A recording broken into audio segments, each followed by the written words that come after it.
Halo, jumpa lagi dengan saya di Agronomia AS Channel. Semoga kita semua dalam keadaan yang baik, sehat, dan sukses selalu dalam berkarya. Nah, teman-teman, ada yang mengatakan bahwa bunga amaryllis itu hanya berbunga sekali setahun. Ada juga yang mengatakan bahwa bunga amaryllis itu hanya mekar pada bulan-bulan tertentu. Tapi menurut saya dan sesuai pengalaman saya bahwa mungkin itu tidak sepenuhnya betul. Karena bunga amaryllis yang saya tanam ini bunga keluar ini tidak hanya sekali setahun. Nah, seperti ini.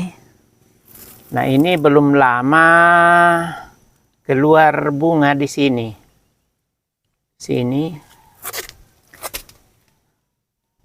Mungkin beberapa bulan lalu. Yang intinya itu ketika yang bonggolnya ini sudah pulih kembali, itu dia akan mengeluarkan bunga lagi. Jadi misalnya ini, ketika ini gugur bunganya ini, maka bonggol ini akan tidak mengeras, dia akan lembek yang ini. Kalau ini sudah gugur, nah setelah itu dia akan mengalami pemulihan sampai ini mengeras. Nah, ketika itu bonggol ini sudah mengeras, itu pengalaman saya yang saya tanam ini, itu akan mengeluarkan lagi bunga. Nah, sama seperti ini baru saja menggugurkan bunganya di sini. Di sini bekas batang yang bunganya. Nah, ini sudah mulai mengeras. Ini perkiraan saya tidak lama lagi akan muncul bunga. Nah, demikian juga yang di sana, itu belum lama ini bunganya mekar. Jadi kalau misalnya memang hanya bulan-bulan tertentu, ini semua ini pasti akan bersamaan keluar bunganya. Tapi faktanya ini tidak. Nah, demikian juga yang di sini.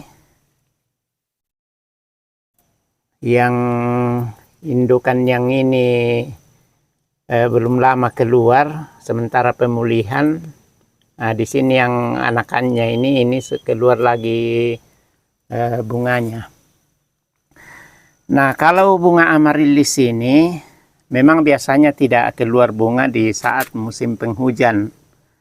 Tapi itu bisa diakali dengan cara jangan ditaruh di luar. Jadi taruh di teras. Seperti ini saya taruh di teras.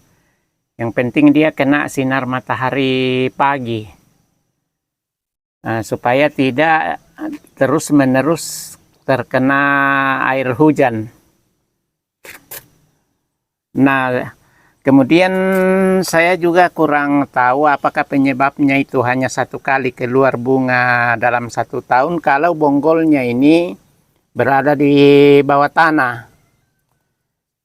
Nah, yang saya lakukan ini bonggol semua saya munculkan di atas permukaan tanah atau pot ini. Jadi hanya akar yang masuk ke dalam. Tapi saya lihat juga ya orang menanam amaryllis ini yang bonggol ini semua tertanam di bawah tanah. Sehingga menurut perkiraan saya, kalau ini tertanam di dalam tanah, maka suhunya akan selalu lembab yang ini. Karena dia berada di bawah permukaan tanah sehingga bisa saja menyebabkan bunganya hanya sekali muncul dalam setahun. Tapi kalau dia dimunculkan di atas permukaan media seperti ini, ada kemungkinan suhu dari bonggol ini sedikit lebih hangat, sehingga itu bisa merangsang untuk seringnya keluar bunga. Nah itu teman-teman. Nah sebenarnya juga kalau ini dimunculkan, ini juga ada nilai tersendirinya. Ketimbang kalau ini hanya daun yang muncul di permukaan media, bonggolnya tidak kelihatan ini, jadi penampilannya sedikit agak berbeda jika dimunculkan bonggolnya ini. Jadi bonggolnya ini, yang kulit luar ini hampir seperti bawang. Ini selalu akan, yang di bagian luarnya ini akan selalu mengering seperti ini. Nah, tapi itu bukan berarti ini akan makin kecil, itu akan semakin membesar. Karena bunga amaryllis itu bukan muncul di luarnya bonggol seperti ini, tapi di dalamnya. Nah, seperti ini teman-teman. Dia di dalam, sehingga ini yang akan mendesak bonggol ini membesar. Jadi dia mendesak dari dalam, jadi pertambahan kelopak bonggolnya ini dari dalam. Nah seperti ini. Sekalipun ini selalu mengering yang di luar ini, nah seperti ini kalau dikupas justru mempercantik. Kalau sementara berbunga begini, nah ini dinampakkan warna seperti ini, warna hijau. Nah seperti ini teman-teman, dikeluarkan yang ini. Jadi ini kan semakin mulai dari atas di sini, ini. Nah ini kan kelihatan cantik juga yang bonggolnya ini. Nah seperti ini.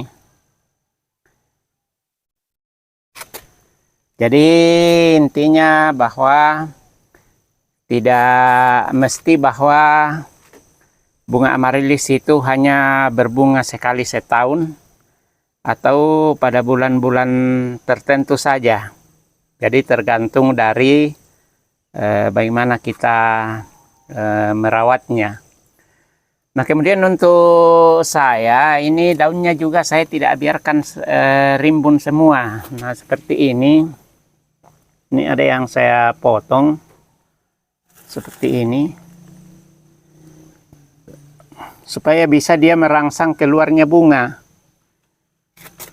Bahkan ada sering saya pangkas semua supaya dia unsur hara itu tidak lari ke daun untuk merangsang munculnya bunga. Nah, oke teman-teman, sekian dulu video saya kali ini. Semoga ini bermanfaat dan terima kasih teman-teman yang sudah menonton video ini.